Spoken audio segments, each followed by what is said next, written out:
Alors, si vous avez envie de changer vos habitudes, de manger mieux, de moins gaspiller, sans pour autant dépenser plus, et oui, il paraît que c'est possible. Nos invités en témoignent aujourd'hui pour vous. On vous propose déjà quelquement à Maëlys qui est avec nous aujourd'hui par visio. Bonjour Maëlys, ça va bien? Bonjour. Oui, Alors, ça va très bien. on est avec ta maman ici sur le plateau parce que vous avez participé en famille au défi famille alimentation positive. Quand ta maman t'a dit, voilà, on va commencer un nouveau défi, qu'est-ce que tu t'es dit? Super ou là là, je vais encore manger du chou et du radis noir pendant des mois? Au début, je me suis dit super, mais où est-ce que ça va nous mener? Et alors, ça mène où ce défi? Bah, ça mène à manger mieux et à cuisiner plein de choses différentes qu'on n'avait jamais fait avant. Alors, tu as quel âge, Maëlys? J'ai 13 ans. 13 ans. Bon, c'est beau d'entendre ça à 13 ans, manger mieux, manger sainement, des légumes, etc. Cuisiner. C'est aussi ça les bienfaits de ce défi alimentation positive, c'est de créer quelque chose en famille. C'est ça. Pour moi, c'était vraiment important que ce soit en famille et dans la transmission que le parent, je pense, doit avoir envers son enfant, qui sera lui-même parent, et de dire, voilà, ça me paraît très important de leur faire prendre de bonnes habitudes, de connaître les aliments, d'avoir des connaissances, parce que l'alimentation, pour moi, c'est un réel vecteur de bonne santé. Alors, est-ce qu'on peut rappeler brièvement en quoi consiste ce défi, justement? Alors, le défi, donc, on s'inscrit sur une structure relais de la commune et puis on part d'un premier relevé d'achat. Donc, c'est-à-dire, on ne change rien à ses habitudes et sur une quinzaine de jours, on collecte les tickets de caisse. On ne change ni les lieux d'approvisionnement, ni ce qu'on consomme, ni voilà, on ne change rien. Vos habitudes. Nos Vous habitudes, faites un voilà. état des lieux, Point de en fait. départ, évaluation diagnostique, point de départ. Et donc, ça nous donne un certain budget. Ça nous permet aussi de prendre conscience de ce budget. Et puis ensuite, on assiste à des conférences, à des ateliers qui sont répartis sur quelques mois. Et puis, on a un point milieu d'étape et puis un point de fin d'étape. Et puis, on voit, voilà, est-ce qu'on a réussi à changer des choses en termes de lieu d'approvisionnement, en termes d'aliments, en termes d'organisation. De Voilà. cuisine aussi. De cuisine, exactement, de cuisine, Et de tout à fait. Alors du coup, Maëlys, dans ce laps de temps, quelques mois, qu'est-ce que toi, tu as appris à faire concrètement? Bah, moi, j'ai appris à cuisiner des légumes et des fruits dans les gâteaux, ce qu'on faisait pas forcément avant, surtout au niveau des légumes. Et à aussi manger moins de viande et à aimer les légumineuses et les céréales qu'on n'avait pas dans notre alimentation avant. Merci en tout cas Maëlys de partager aussi avec nous ton expérience parce que là j'ai une petite boule de céréales et c'est toi qui l'as faite. Ouais, c'est ça, c'est moi qui l'ai faite. Donc ça c'est ton nouveau goûter en fait. Ouais, c'est ça. Quand je peux et quand j'ai le temps, même si c'est très rapide, je me fais ça au goûter et c'est super bon. Bravo. Merci beaucoup Maëlys d'avoir été avec nous. La prochaine fois, on espère t'avoir sur le plateau. Malheureusement, avec les conditions sanitaires actuelles, on n'a pas le droit d'avoir plus de 3 personnes ici avec nous. Mais merci d'avoir appelé et d'avoir témoigné. À bientôt. De rien. Merci à vous. Vous disiez, Caroline, pendant quelques mois, donc vous faites tout d'abord un relevé d'étape et ensuite vous participez à des conférences, des ateliers, etc. Vous pouvez nous donner des exemples d'ateliers auxquels vous avez participé pour justement apprendre et changer vos habitudes? Je me souviens vraiment d'un atelier très intéressant avec une diététicienne qui nous amenait des connaissances en fait sur les produits. Et par exemple, une conférence manger moins de viande, par quoi on va pouvoir remplacer. Et la viande, c'est quand même ce qui représente une part importante du budget, notamment. Et donc, c'est un des leviers facilement utilisables.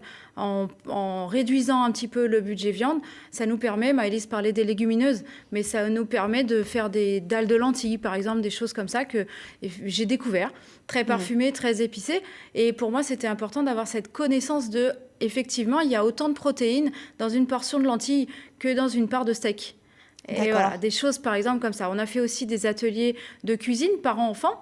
Donc mettre les légumes dans les gâteaux, voilà, des petits ateliers. Là par exemple, dans ce petit gâteau au chocolat, qu'est-ce qu'il y a? Et voilà, ce petit gâteau au chocolat est fait de chocolat, haricots rouges, un tout petit peu de sucre et 3 œufs. Haricots rouges. Voilà, donc pas de farine du coup. Pas de farine. Donc en fait, on est là-dessus, on est sans gluten et sans lactose par exemple. Voilà. Et donc on a quelque chose de rassasiant, très économique. Et très rapide à faire, en fait. Voilà. Alors, moi, je me vois convaincue, je me dis pourquoi pas, mais il y a un petit frein, c'est est-ce que vous y passez plus de temps? Alors non. Parce que bon, voilà, vous avez aussi des ados à la maison, vous travaillez. Exactement. Concrètement, comment on fait? Alors, moi, j'ai découvert, et c'est assez dans le courant actuel, le batch cooking.